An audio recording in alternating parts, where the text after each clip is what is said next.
Welcome to The Serious Side, a Gurukul YB production. Hi, I'm Ovia Raja, and welcome to Episode 4. The topics for today's podcast are yoga, body shaming, a generation comparison, the World Cup for soccer, iPhone versus Android, and the government's reaction to the COVID spike.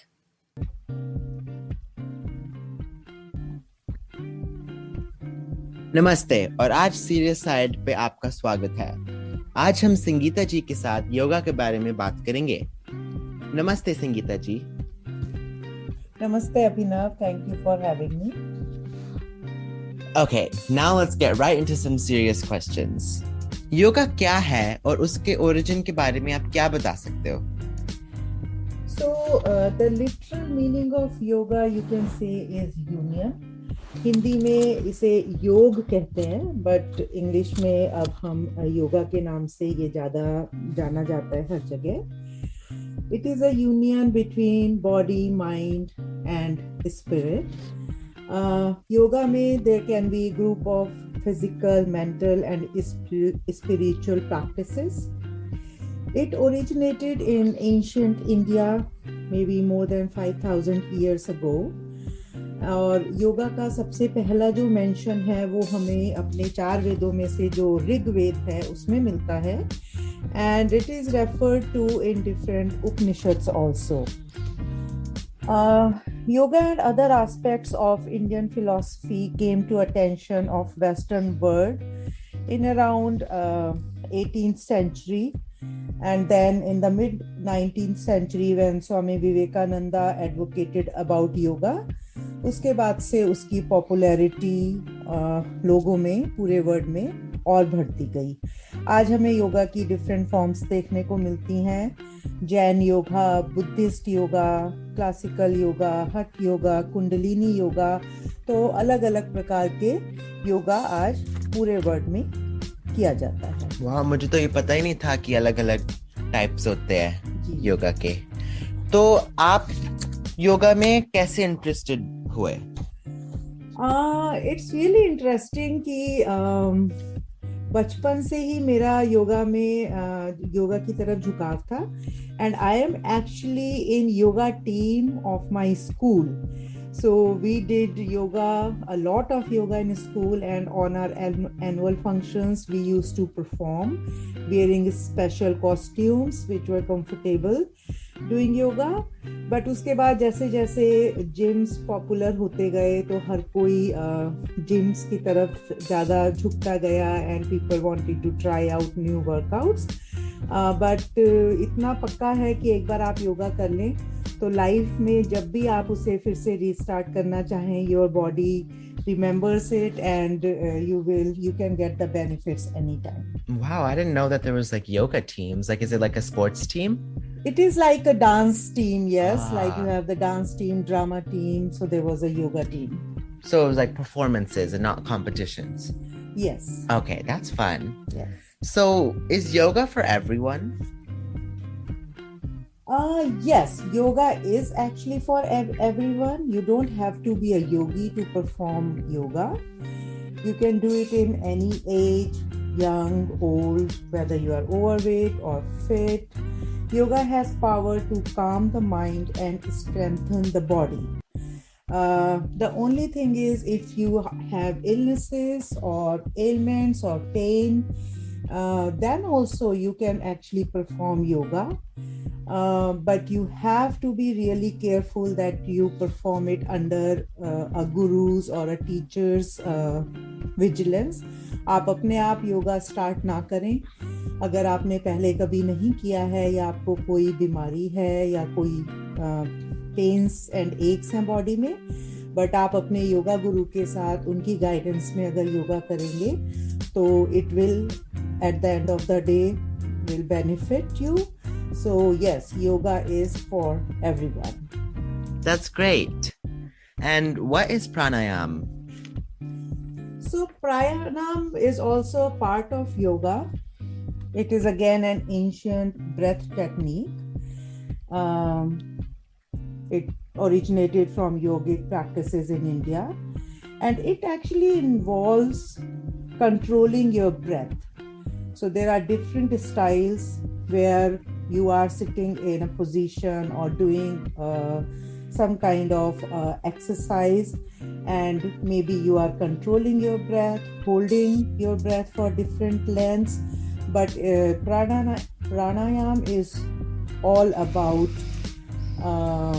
the breath, the prana, the breathing that's going in and coming out. So inhale और exhale जो आप करते हो, पूरा आपका जो ध्यान है आप उसी तरफ लगाते हुए, और जब आप इनहेल कर रहे हैं तो how oxygen is actually going in each and every cell of your body.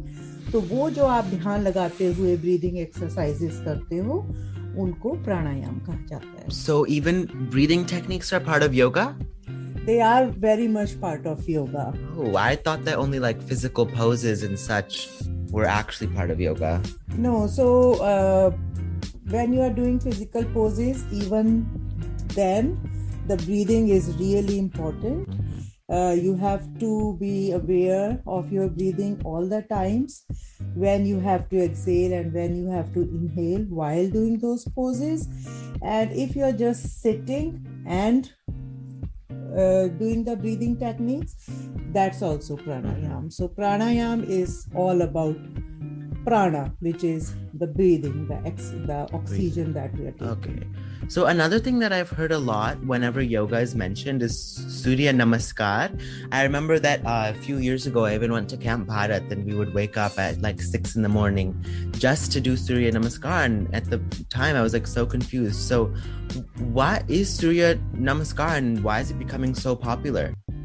So Surya Namaskar, as you said, it is also called sun salutation. It should be done in the morning because you are doing the Namaskar to the rising sun. So अगर आप उसको बाहर कर सकते हैं, अगर आपके area में sun आपको दिखता है राइज होता हुआ, तो एक तो आप सन की एनर्जी उस समय आपकी बॉडी में आती है, जो कि आपकी ओवरऑल हेल्थ के लिए बहुत अच्छा है. और जो सूर्य नमस्कार के बेसिक 12 स्टेप्स हैं, they actually improve overall body strength, they build stamina, and they develop flexibility. So अगर किसी के पास इतना टाइम नहीं है कि they can perform yoga for, let's say, 1 hour, half an hour, or go to the gym, even if you can do the 12 steps of Surya Namaskar, and as you do it every day, you build the stamina and you can repeat those steps maybe 10, 15, 20 times. Some people do it 50 times or more.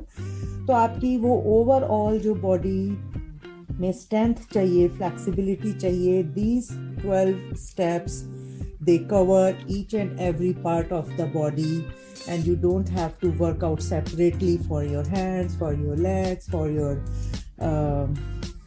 other parts. So these 12 parts, they cover from head to toe, and you gain body strength and stamina, and that's why it's becoming more and more popular.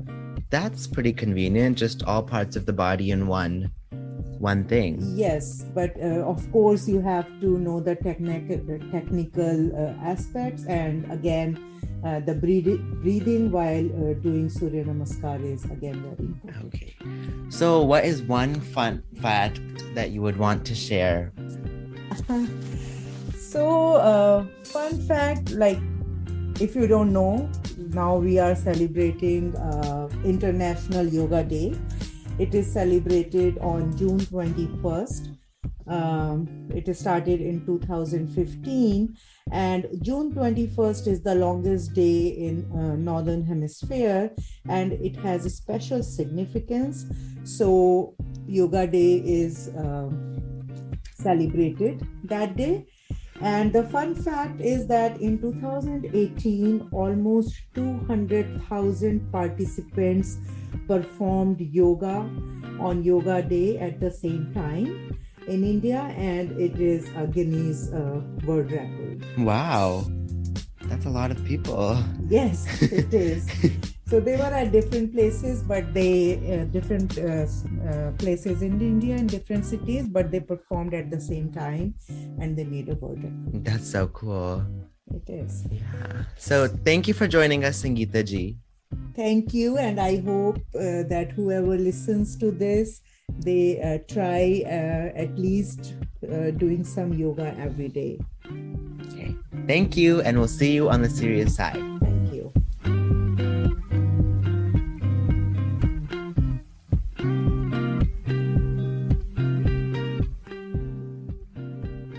Hello everyone, I'm Ashirvik, and today in this Serious Side podcast, I'm going to be talking about body shaming. I will also be asking a few questions to Ishita about body shaming.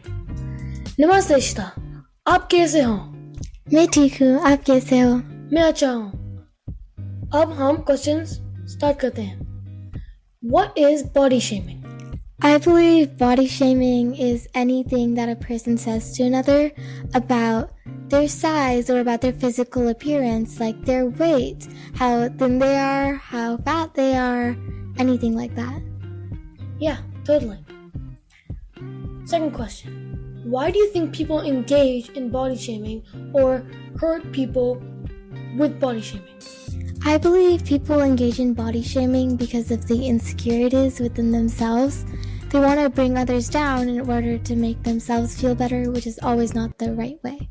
Yeah, sometimes people look upon others before looking at themselves, which is one reason why people engage in body shaming. Number 3, how do you think body shame affects people's mindset, their ability to do things correctly, or their mental, emotional health?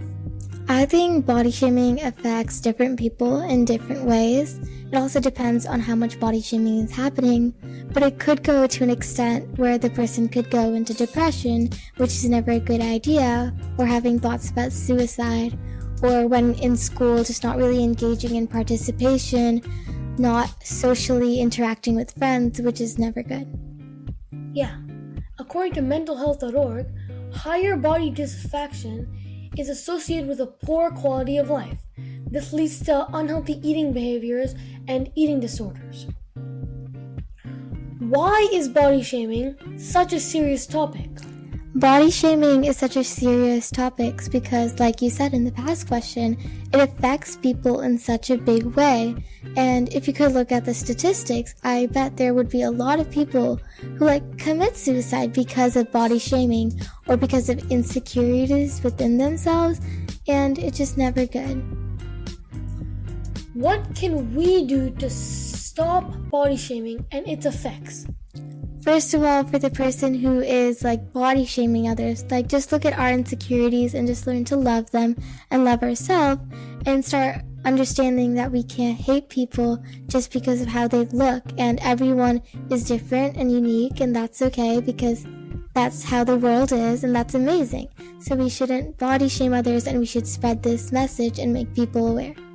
Yeah, we should love and live. Amar y apoyar, as said in Spanish. अब आपको body shaming के बारे में थोड़ा और ज्ञान आया है और आपको इसमें शामिल क्यों नहीं होना चाहिए. एक बात है, मैं हूँ Ashirvik. Thank you for listening. I will see you on the serious side.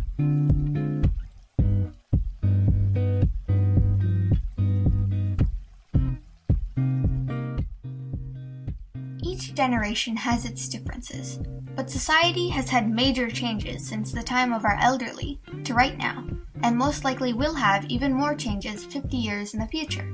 But for now, let's compare the past to the present. My name is Ovia Raja, and today I'll be interviewing a kid named Nandita Govardhana, a middle-aged adult named Deepa Govindarajan, and a senior adult named Malavari J. Chandran, to see how things in life have changed over the years and to compare the generations. Welcome to the generation comparison, Nandita. Today I'll be asking you some questions about your generation. So let's jump right in.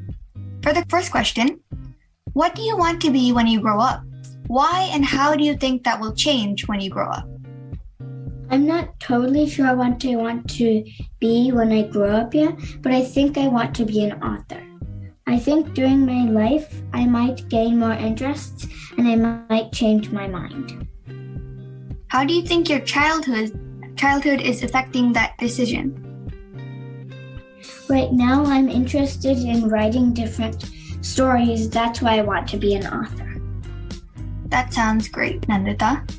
So for the second question, what is your daily life like right now? What do you think it will be like when you're an adult? My daily life right now is like a normal day. Waking up, going to school, coming back, doing homework, and doing different activities. Instead of going to school, I'll be going to work, mostly doing normal adult activities like grocery shopping and paying bills. That sounds nice, Nandita. Now, to switch things up for the third question, आपको क्या लगता अगर 30 साल पहले corona virus ने दुनिया पर अपनी छाप छोड़ी होती तो क्या होता? इसके कारण आप पर क्या प्रभाव पड़ा होगा? 30 साल पहले कोविड से मुझे डायरेक्ट इम्पैक्ट नहीं होता क्योंकि मैं पैदा नहीं हुई थी, लेकिन शायद मुझे इनडायरेक्ट इम्पैक्ट होता क्योंकि मेरे मम्मी और पापा को इफेक्ट हुआ होता। यही अगर 30 साल बाद होता तो आपका क्या ख्याल है? 30 साल बाद मैं बड़ी हो जाऊंगी और शायद डायरेक्ट इम्पैक्ट होगा। 30 साल बाद शायद एडवांस टेक्नोलॉजी और बेटर मैथ्स होंगे और कोविड आसानी से स्प्रेड नहीं होगा। Thank you, Nandita, for your time and for being here for this interview on the generation comparison, and I hope to see you soon. Bye. Welcome to the serious side, Mrs. Deepa. Today I'll be asking you some questions about your generation. Let's jump right in. So first, what did you want to be when you were growing up? Why, and what is your job now? Hi, Ovia. I'm happy to be here. I wanted to be a teacher like my mom when I was younger, and but now I'm a computer engineer and software test lead to be specific. Oh, nice. So how do you think your childhood affected that decision to become a software engineer? I think it's my parents' advice. They wanted me to pick a field where a lot of job opportunities were there. So, and that's why I ended up picking computer science, engineering. That's an interesting story. For the second question, what was your daily life like when you were a child? And how has that changed? I think it was pretty much the same as you right now. I would wake up, get ready, go to school. I loved school. I loved to learn and have fun with my friends. Then come home, play a little, do my homework, eat dinner, and go to sleep. My responsibility was just to do well in studies. And whereas now, I have a lot more responsibilities. I have 2 kids now, so I have to make sure they are well fed. They have good values, discipline, hygiene, and all that. So yeah, I have way more responsibilities right now. What do you think would have happened if the coronavirus had made its mark on the world 30 years ago? And how would that have affected you? Had the COVID-19 happened 30 years ago, it would have made a big difference in my childhood. I would not have been able to go to school, meet my friends and relatives, and I had a happy, wonderful childhood where I met people in person and hugged them and had a lot of fun. So it would have been different had the pandemic had hit. Maybe we would have had school via television or something. And what about 30 years into the future? If it happens 30 years from now, I think I'd be much older. I probably would be in the high risk category, and but thinking about it, like with the advancements in technology and with the mRNA vaccine we have now, I think we might be more equipped to deal with any pandemic, and maybe it will not affect us as much as it did right now. Oh, okay. Thank you, Mrs. Deepa, for your time and for being here on this interview on the generation comparison. Thanks, Ovia. Welcome to the Generation Comparison. Today I'll be asking you some questions about your generation. Let's get started. For the first question, what did you want to be when you were growing up? And what did you end up becoming? I want to be a doctor when grown up, but because of my marriage at the age of 17, I unable to continue my education. So, yeah, but I live happy life in my adult also, grown up also. So, how do you think your childhood affected that decision? So I am getting married at the age of young, so I unable to go to college, and I miss my college life. So in that way, it was affected. For the second question, what was your daily life like when you were a child and a middle-aged adult? When I was in my childhood, I lived in the village, so I went to school, village school, and I played a lot with my friends, and I did a lot of thing in the gardening, fielding. So in that way, in my daily life in the childhood. In the middle age, I lived in the city. So in the city, it is very busy life. So both are totally different in the middle age and childhood life. So how did that change to your current life as a senior? In my senior life, actually, I lived with my grandchildren and son and daughter-in-law, every husband. So it is very fulfilled life for my seniorhood also. That sounds great. For the third question, we're going to switch it up a little bit. आपको क्या लगता अगर 30 साल पहले corona virus ने दुनिया पर अपनी छाप छोड़ी होती तो क्या होता? इसके कारण आप पर क्या प्रभाव पड़ा होगा?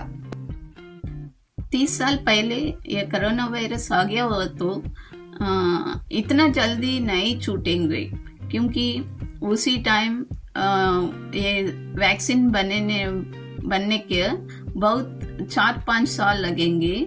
उसी टाइम तक उसका इफेक्ट बहुत ज़्यादा हो जाता है. लेकिन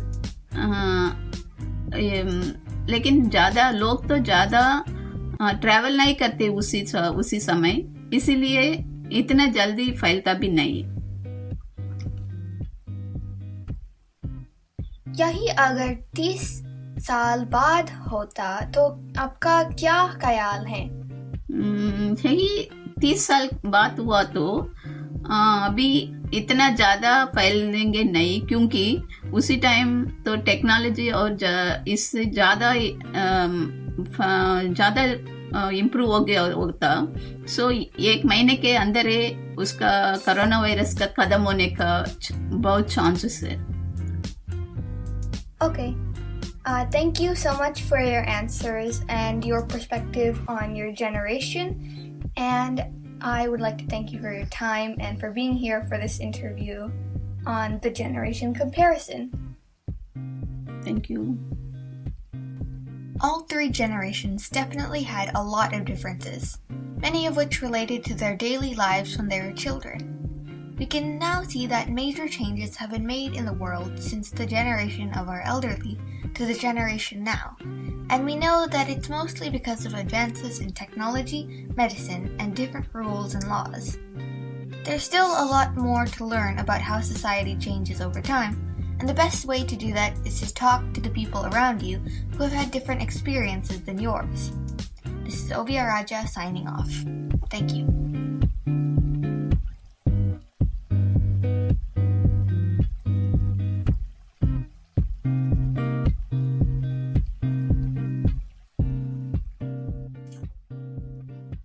Hi, my name is Neil Mehta, and today I'm going to be interviewing my dear friend Siddharth. Today we are going to be talking over the topic of the 2022 World Cup, which is upcoming in December of 2022. Who do you think will win the World Cup 2022 and why? So I think Germany will have a good chance of winning the 2022 World Cup because they have a really good new team that definitely has a lot of young players and stronger players than the 2018 team, where they didn't even make it out of the group stages. Okay, nice. आप किसके team 2022 विश्व cup जीतने के उम्मीद कर रहे हैं और क्यों? मैं 2022 विश्व कप जीतने के लिए इंग्लैंड की उम्मीद कर रहा हूँ, क्योंकि मुझे लगता है कि उनके पास एक मजबूत टीम है और शायद विश्व कप जीतेंगे. उनके पास Harry Kane, Marcus Rashford, Harry Maguire और उनके शुरुआती 11 जैसे प्लेयर्स हैं. Okay. Based on last time's results, who do you think is the fan favorite to win the tournament? So the fan favorite to win the World Cup will definitely be France because they won the last tournament, and I feel many people will support them because they have a pretty good team. As far as the skill goes, I feel that England, Germany, Portugal, even Argentina, they all have more skills than France, but we don't know until the time comes how they perform. Okay. Who do you think will be the unexpected really good team in the World Cup? I believe that Croatia qualifies. They would be one of the unexpected teams to be good in the World Cup. They performed amazing in 2018, making it all the way to the finals and being undefeated until the finals where they lost 4-2 to France. They put up a good fight and definitely were not expected to make it that far in that cup. Okay. That's all the questions I have for today. Thank you for letting me interview you. Thank you.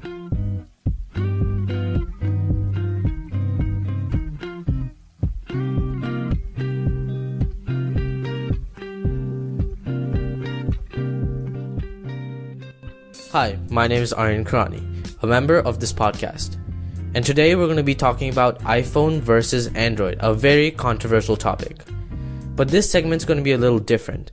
I'm going to be interviewing a student from my high school. But since Gurukul is all about global views, I'm also going to be interviewing two family members, one who lives in Mumbai and one who lives in Dubai. And they're going to give us their own tidbits and facts regarding this controversial topic from their own countries so that we get to know what's going on in other parts of the world as well. But there's a little twist. I will be interviewing them in Hindi. So you can expect a Hindi answer to come up in the middle of this interview when you hear me asking the question in Hindi. So without further ado, let's answer the question. iPhone or Android? So we're here with Anurag Kapila. Hey, I'm Anurag Kapila.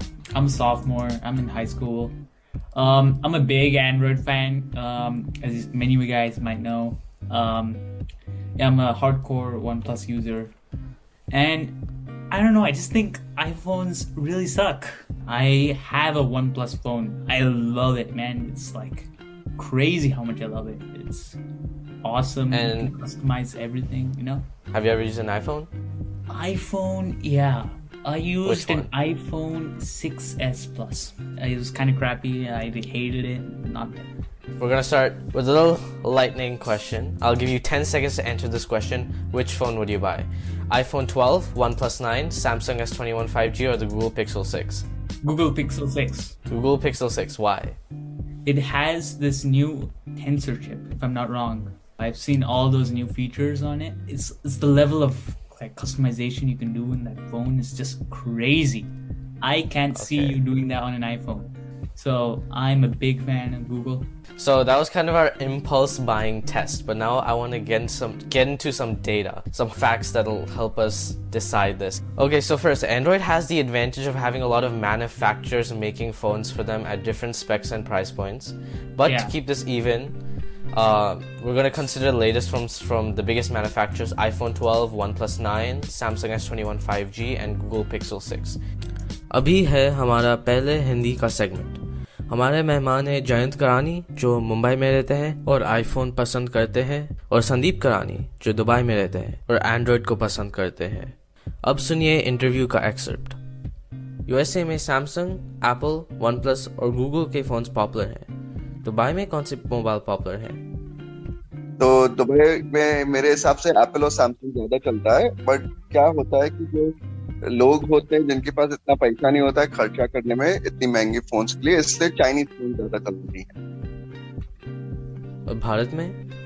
India में दूसरे brand काफी ज्यादा चलते हैं क्योंकि वो कम पैसों में, कम कीमत में अच्छे फीचर और ज्यादा फीचर्स देते हैं। जैसे ओप्पो हो गया, वीवो हो गया, हुआवे हो गया, वो ज्यादा चलते हैं। मुझको बहुत दुख पहुंचा क्योंकि OnePlus की फोन्स नहीं आते हैं भारत में। और इस एक्सर्प्ट में एक और सवाल।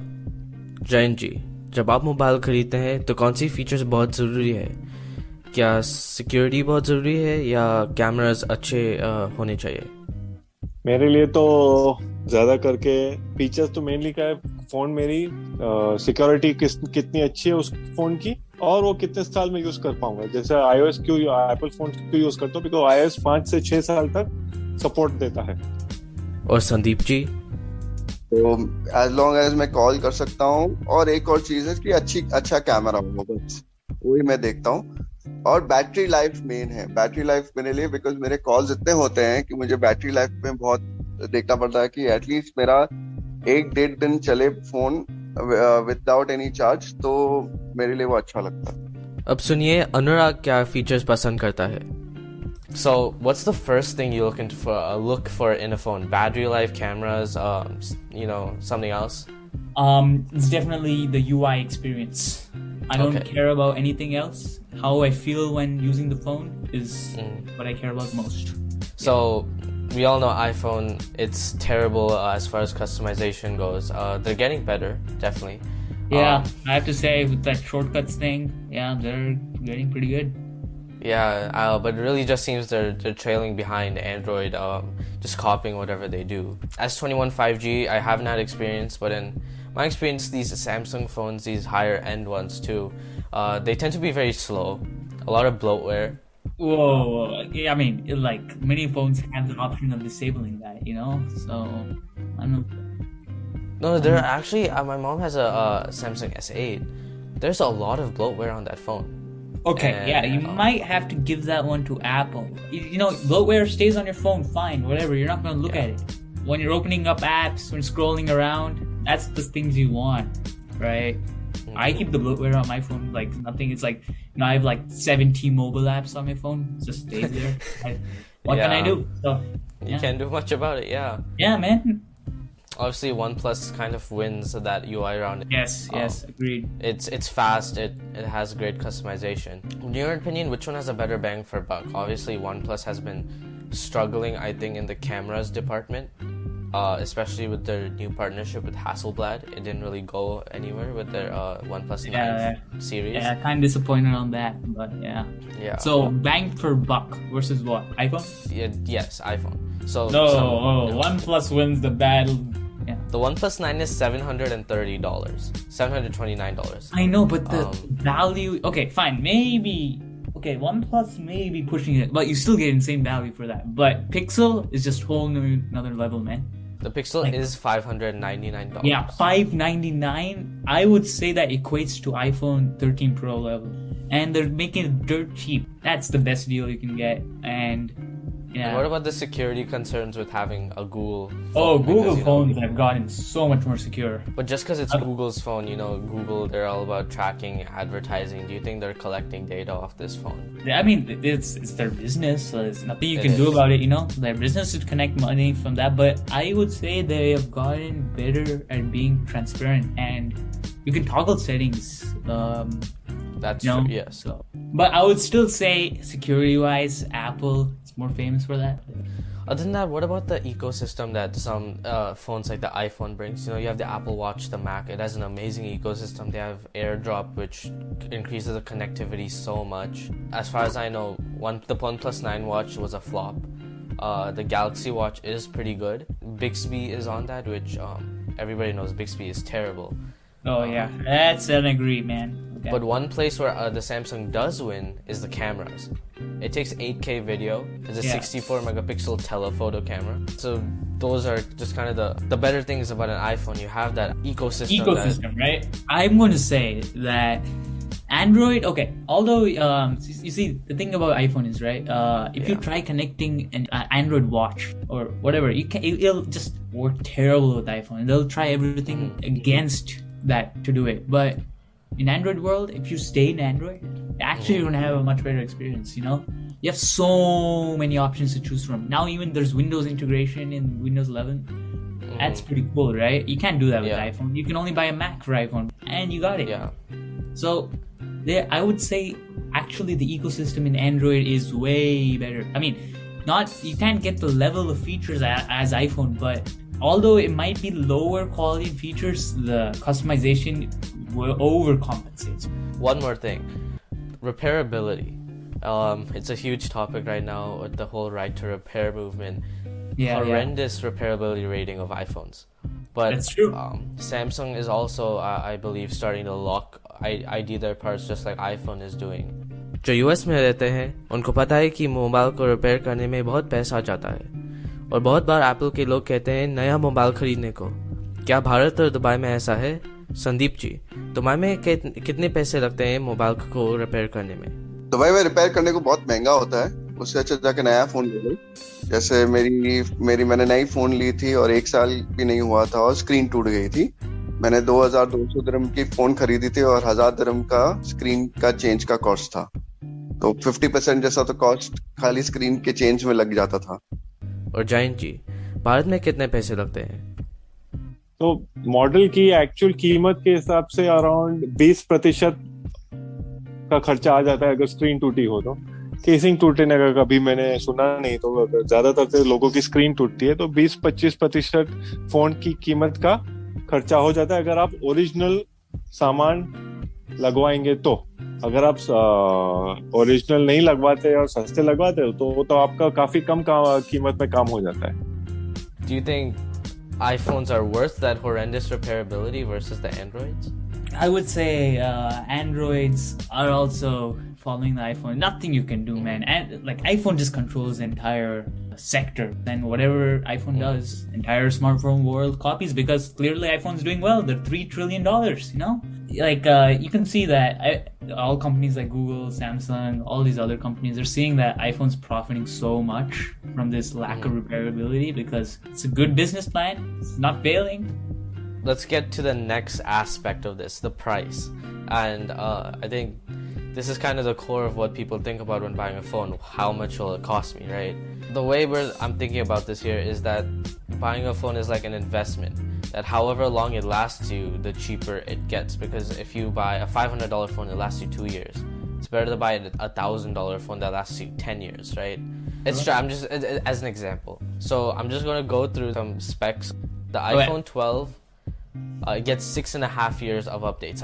With the Android phones, you barely get any time. Like the OnePlus 9, 3 Android updates, Android OSs, and 4 years of security updates. And that's not really a lot compared to the iPhone. You're getting about 3 more years off the iPhone. The Samsung S21, you're getting the same 3 years of Android, 4 years of security. And Google Pixel 6 is 3 years of Android and 2 years of security update. What do you say, the Apple? 6.5 years of updates. Oh, okay. Yeah, I see. And the Google is actually 3 years of Android updates, and beyond that is 2 years of security. Right? So it's 5 years technically. इन नंबरों को याद रखिए. Samsung के phones 4 साल के लिए supported है और आईफोन लगभग 6 साल के लिए सपोर्टेड है. अब सुनते हैं जयंत जी और संदीप जी के अगले सवाल के जवाब. जयंत जी, कितने साल आप अपने मोबाइल इस्तेमाल करते हैं? मैं तो जब तक जो उनका सॉफ्टवेयर रहता है उसका जो जब तक सिक्योरिटी अपडेट आता रहता है तब तक यूज करता हूँ. जिस दिन एप्पल हाथ ऊपर करता है तो मैं अपने फोन चेंज कर लेता हूँ. संदीप जी? मैं तो नॉर्मली 3 से 4 साल से ज्यादा नहीं रखता हूँ. 3-4 साल रखता हूँ, उसके बाद चेंज करता हूँ. देखिए, मोबाइल के सॉफ्टवेयर सपोर्ट लेंथ और हम कितने साल मोबाइल इस्तेमाल करते हैं, ये दोनों डायरेक्टली जुड़े हुए हैं. अब देखते हैं अनुराग क्या कहता है. So now looking at the prices, the Apple iPhone 12 is $780. If you think about it, how much you're paying per year, that's about $120 per year. That's true. Yeah. Yeah. But if you look at the OnePlus 9, $730, it's $182 per year. So you're paying a lot more for a phone that looks cheaper, but it's lasting you a lot longer as far as security and how recent the software and everything is. The S21 is horrendous. It's almost $200 a year, and that's, yes, it has a lot better hardware than most of the other phones, but you know, for someone looking just for a phone that works and has a decent camera, it seems a bit much. Yeah. With the Pixel 6, you go back to 120, almost on par with the iPhone. You will find the Google phones, you'll find it as a sale much more often. Knowing these, you know, new specs, which phone seems like a better investment? You do get a power adapter in OnePlus. You get a 65 watt power adapter. Yeah. So that could easily add like a $60 value to that phone.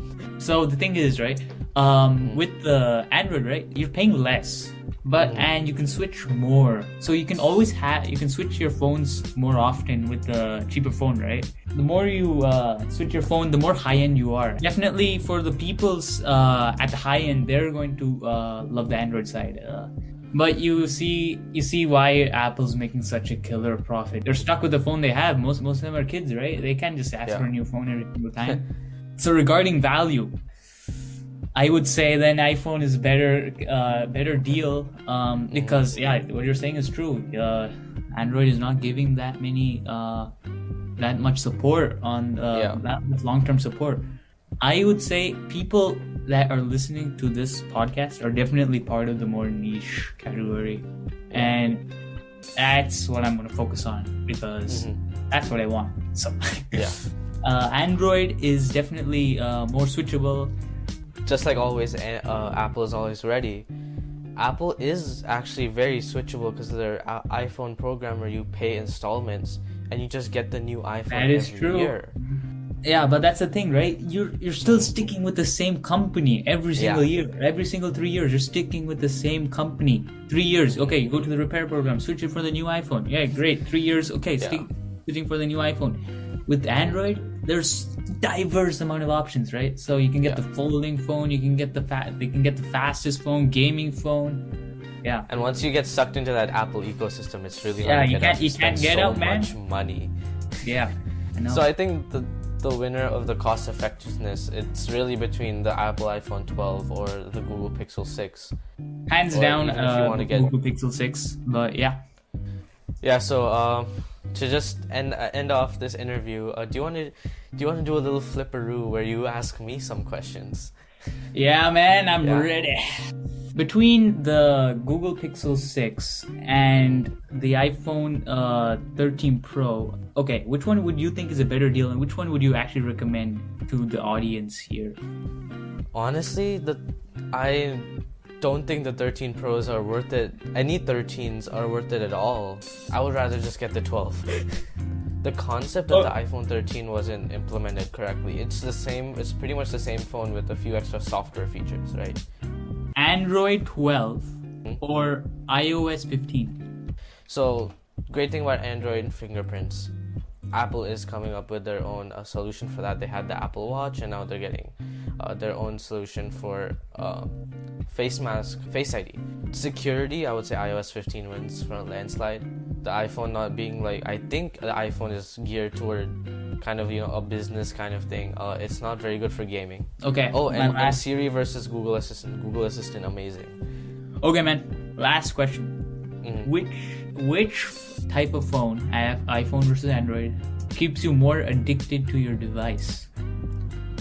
Right now, I would say it's I think most addiction is right now being caused by social media, right? Yeah. TikTok and everything else. And considering that Apple is, I think, a little more serious about warning their users about tracking by other companies, there's a huge thing over Facebook. I would definitely think that iPhones would keep you less addicted, considering Android is a little more lenient with social media and other things like that.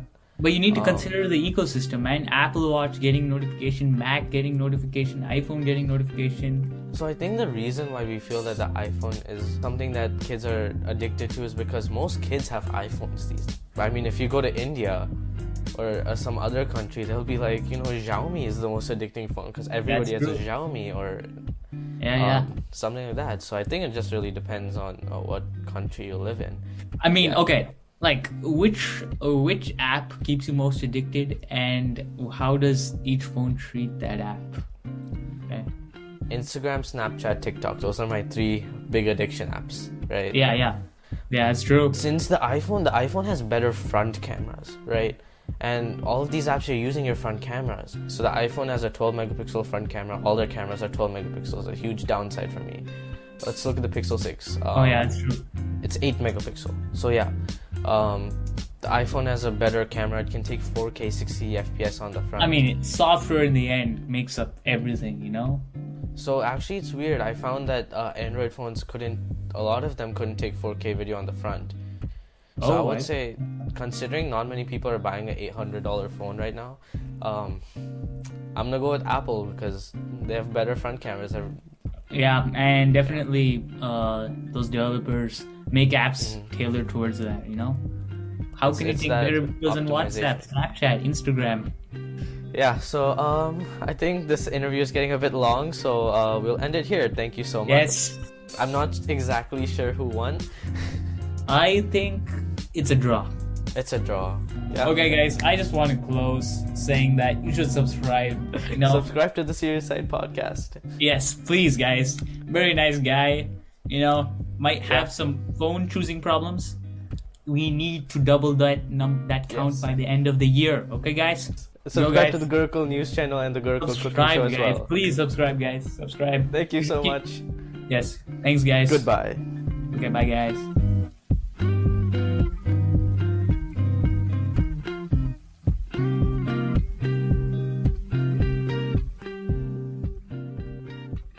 नमस्ते, मेरा नाम है अर्णव जैन और आज मैं अभिषेक जैन के साथ में कोविड की पुनरुत्थान के बारे में बातें करूंगा।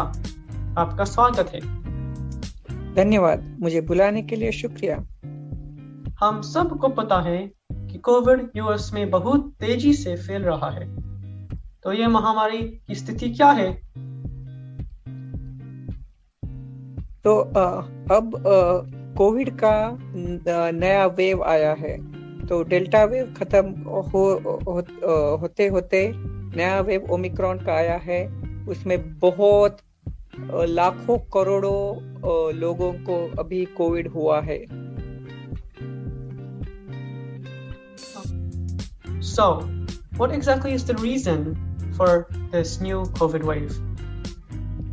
So, this new Omicron variant got a lot of mutations, and there are a lot of mutations in the spike protein, which is evading a lot of natural immunity people have achieved through previous COVID infection or through vaccination.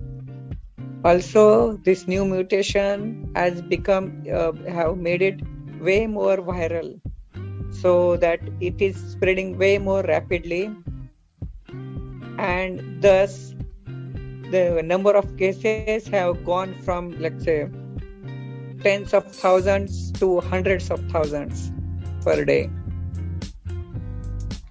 So, do you think that US government's current reaction is a good reaction to stop this, or do you think there is a better approach? So, I think the US government is in a very bad situation, because it has to think of both the things, to contain the virus as well as keep the economy flowing, and also think of the people who are already very tired of this pandemic. So also they have to consider that Omicron, because of its mutations, is less dangerous than its previous iteration, which was the Delta variant. So due to this, the government, I feel, it's not as aggressively tackling this variant compared to the when the first alpha variant came. So some of its responses is understandable, although I feel like the enforcements for the quarantine and the testing is probably little more relaxed than it should be. Do you think other countries are doing a better job? Yeah, it's subjective and it varies from countries to countries. So, for example, if you look at the countries like Brazil and some European countries, I will say those are not doing that great of a job. Their response is probably even worse than US. But there are countries, for example, if you take, like, say, New Zealand or Australia, they are doing way better job, and they have already put in, again, lockdowns and restrictions to contain the spread of this virus. Do you think the US could take some ideas from the other countries that did a better job and use it for our country? So I think other countries aren't doing something special. So US has already tried and tested those approaches. We had lockdowns, we had, like, say, big quarantines, testing restrictions, and all those things. So I think US has tried, but the thing is that because this is so viral, it's hard to really contain, and in some parts it's okay to keep it relaxed a little bit because it's not as dangerous. But on the other hand, this is filling up the hospitals significantly. So I think there should be some more restrictions than currently there are. So do you think the restrictions should go as much as they were previously when the US reacted to the Alpha or Delta variants? It shouldn't be as stringent as they were during initial Alpha or Delta time. But I feel like, say, just to give an example, like, say, domestic air travel, I feel it should have, like, say, negative COVID test as a requirement. Right? Currently, it is there only for international travel, not for domestic. And also, the masks should be mandated, but it is not there in many of the states. So yeah, thank you for your time and your information and knowledge about the US government's reaction to the COVID spike. Thank you. Always welcome.